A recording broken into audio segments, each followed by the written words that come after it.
Professor یونس صدیقی صاحب یہاں پہ موجود ہیں، اور جب سے ہم نے شو کیا ہے خاموش ہیں ہم آپ کی طرف اب مڑ جاتے ہیں. بہت انتہائی ایک مزے کا ٹاپک بن گیا تزکیے کے حوالے سے بھی اور طہارت دل کے حوالے سے بھی، شیاطین کے حوالے سے بھی.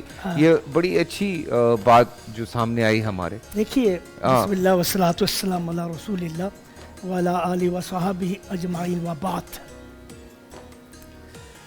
رمضان المبارک کا تزکیہ نفس سے بڑا گہرا تعلق ہے. اللہ رب العزت نے رمضان دیے ہم اسی لیے تاکہ ہم اپنا تزکیہ کر سکیں. تزکیہ کیا چیز ہے؟ تزکیہ یہ ہے کہ اپنے آپ کو علیشوں سے صاف کرنا.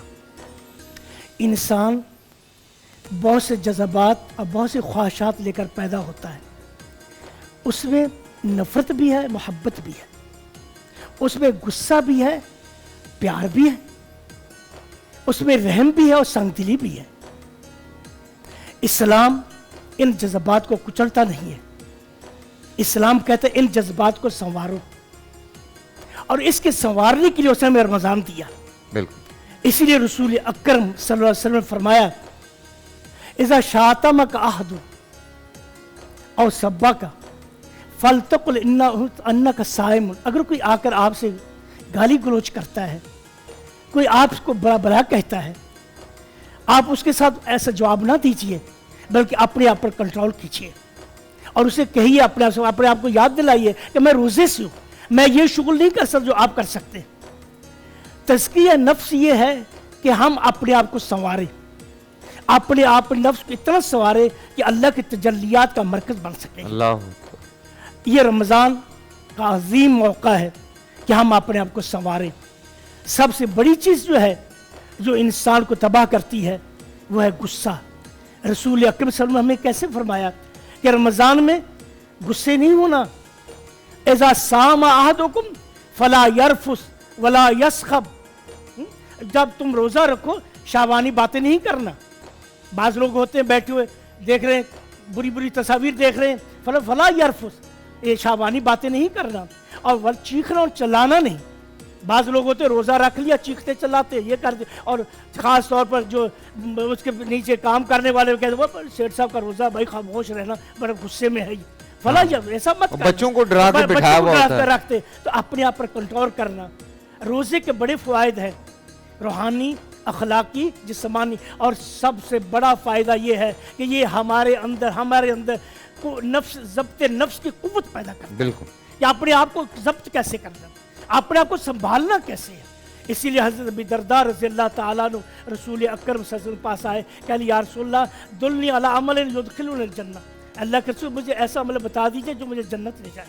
آپ لا تغضب، غصے نہیں ہونا، لا تغضب، غصے نہیں ہونا. اسی طرح ایک اور اعرابی آیا باہر سے، اس نے رسول اکرم صلی اللہ علیہ وسلم کہا یا رسول اللہ دلنی علی عمل اعیش بہا تو حیاتی. یا رسول اللہ مجھے ایسا عمل بتا دی، کو کام بتا دیا جو ساری زندگی میرے کام آئے، میں پرامن زندگی گزاروں. تو رسول اکرم صلی اللہ علیہ وسلم نے فرمایا لا تغضب، غصے نہیں ہونا. تو رمضان کا روزہ ہمیں جو ہے ہمیں اپنے آپ کو کنٹرول کرنا سکھاتا ہے. جو آپ نے سوال کیا تھا ابھی، یہ رمضان میں فسادات کیوں ہوتے ہیں، لڑائیاں کیوں ہوتی ہیں؟ دیکھیے انسان کو غلط راہ پر چلانے والی دو چیزیں، ایک شیطان ہے اور ایک نفس ہے انسان کا. ان النفس لامارۃ بالسوء. تو رمضان میں شیطان کو تو اللہ نے باندھ دیا. شیطان تمہارے بس میں نہیں، اللہ کا میں اس کو باندھ دیتا ہوں تاکہ تم لوگ مطمئن ہو جاؤ. اب نفس کا شیطان جو ہے یہ تم اس پر کنٹرول کرو. رمضان میں جو بھی لڑائی جھگڑے ہوتے ہیں وہ شیطان کی طرف سے نہیں، وہ نفس انسان کی طرف سے. اب شیطان اور نفس انسان جو اکساہٹ کرتا ہے، شیطان بھی انسان کو برائی پر اکساتا ہے، نفس بھی انسان کو برائی پر اکساتا ہے. ان میں فرق کیا ہے؟ فرق یہ ہے جب شیطان کسی کو برائی پر اکساتا ہے، اگر وہ انکار کر دے میں یہ نہیں کروں گا، شیطان اسے دوسری طرف لے جائے گا یہ کرو، اور اگر وہ تیسری طرف لے جائے. شیطان کا مقصد یہ انسان کو اللہ کا نافرمان بنانا. اور نفس جو ہوتا ہے ایک ہی چیز پر زور دیتا ہے، جب ایک چیز کا فائدہ میں یہی کروں گا. اس لیے رمضان کی جو لڑائیاں ہوتی ہیں، رمضان کی جو فسادات بڑے سخت ہوتے ہیں. اس لیے سخت ہوتے وہ نفس کی طرف سے ہوتے ہیں.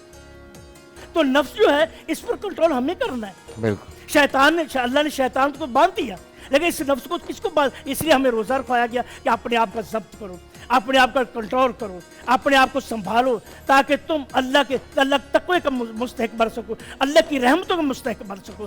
اس لیے رمضان جو ہے ہمارا تزکیہ کرنے کے لیے, ہماری تربیت کرنے کے لیے ہے. کاش ہم اسے سمجھے, اور روزہ ہم ایسی حالت میں, اسی لیے رسول اللہ نے فرمایا من لم یدع قول الزور والعمل فلیس للہ حاجۃ فی یدع طعام و شراب. جو شخص جھوٹ بولنا نہیں چھوڑتا, جھوٹے کام کرنا نہیں چھوڑتا, اللہ کو حاجت نہیں ہے وہ جھوٹا بھوکا پیاسا رہے. پروفیسر صاحب کتنی آسانی سے ہمیں جب رمضان ملتا ہے تو اس کو 3 اشروں میں ڈیوائیڈ کیا گیا, کتنی آسانی سے.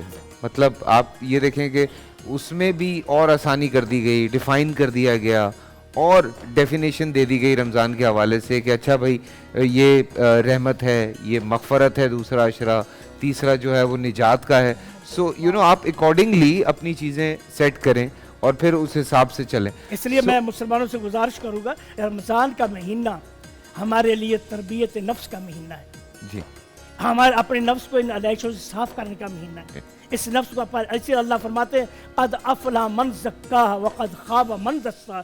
جس نے اپنے نفس کو تزکیہ کر لیا, بری چیزوں سے صاف ستھرا کر لیا, وہ کامیاب ہو گیا. اور جس نے اسے گندلا کر دیا, گندلا یہی ہے خواہشات نفس, نفسانی خواہشات کا بندہ بن کر رہے, اور انسان اپنے پیٹ کا بندہ بن کر رہے, تو فرمایا وہ شخص ناکام ہو گیا. اس لیے دیکھیے آپ رمضان مبارک میں انسان کی زندگی میں 2 داعیہ ایسے ہیں جس کو انسان کبھی نظر انداز نہیں کر سکتا. پہلا غذا کا داعیہ, انسان غذا کے بغیر زندہ نہیں رہ سکتا. اور دوسرا صنفی غذائیہ, صنفی جو ہے کہ انسان کی نسل کی بقا صنف سے. بول انٹرٹینمنٹ کے شوز دیکھنے کے لیے ہمارے چینل کو سبسکرائب کریں اور بیل آئیکن پر کلک کرنا نہ بھولیں.